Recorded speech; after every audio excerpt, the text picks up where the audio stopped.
Cette actualité vous est présentée en collaboration avec Cryptost Academy.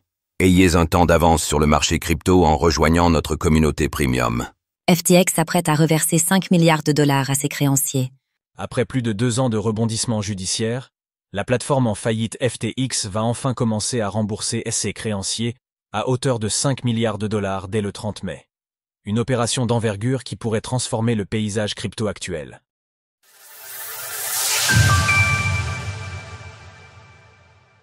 Une redistribution massive après l'effondrement de FTX.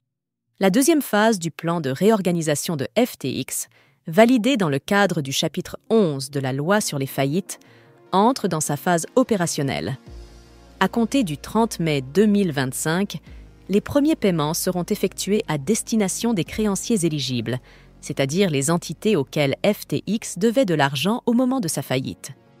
Les remboursements se feront via les XCING Kraken et BitGo, désignés comme partenaires logistiques.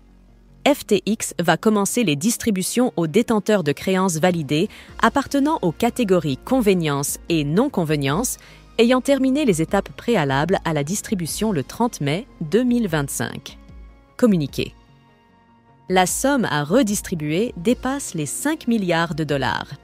Elle concerne les créanciers ayant respecté les procédures administratives de vérification, notamment les exigences KYC et fiscales. Les fonds devraient être reçus entre 1 et 3 jours ouvrables après le début du processus. Découvrez notre comparatif 2025 des meilleurs courtiers en crypto-monnaie. Cette opération succède à une première phase de remboursement amorcée en janvier, qui concernait les petits créanciers, donc les réclamations inférieures à 50 000 $. Selon le plan validé, 98% des utilisateurs concernés devraient recevoir environ 119% de la valeur déclarée de leurs avoirs, après un accord avec les groupes de créanciers. La phase actuelle concerne toutes les autres catégories de créanciers éligibles, classés selon leurs priorités. Des remboursements qui ruisselleront sur le marché ? Mais si les remboursements représentent une avancée majeure dans l'affaire FTX, ils laissent un goût amer à de nombreux investisseurs. Le calcul des avoirs versés est basé sur les cours des crypto-monnaies au moment de la faillite de FTX en novembre 2022, avec 19% en plus représentant les intérêts. De quoi faire débat. Ceux qui détenaient du Bitcoin, de l'Ether ou tout autre crypto qui a pris de la valeur en 2 ans devront faire une croix sur les gains potentiels liés à la hausse des prix depuis. Vous avez perdu de l'argent sur FTX EU? Vous pouvez demander votre remboursement avec Backpack. Par exemple, lorsque l'exchange a fait faillite, le Bitcoin s'échangeait sous les 20 000 $. Et au moment de l'écriture de cet article, le Bitcoin vaut plus de 103 000 $.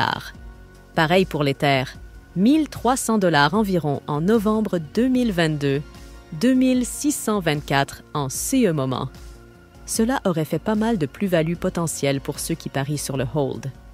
Malgré cela, ce remboursement reste positif. Et au-delà, ces créanciers qui sont remboursés. En effet, l'arrivée de ces fonds pourrait avoir un effet le monde des crypto-monnaies. Une partie des 5 milliards de dollars pourrait être réinjectée dans l'écosystème, d'autant plus que les fonds sont directement transférés via des XCHING, Kraken ou BitGo. De quoi inciter à une réallocation immédiate vers une crypto. Retrouvez toutes les actualités crypto sur le site cryptost.fr.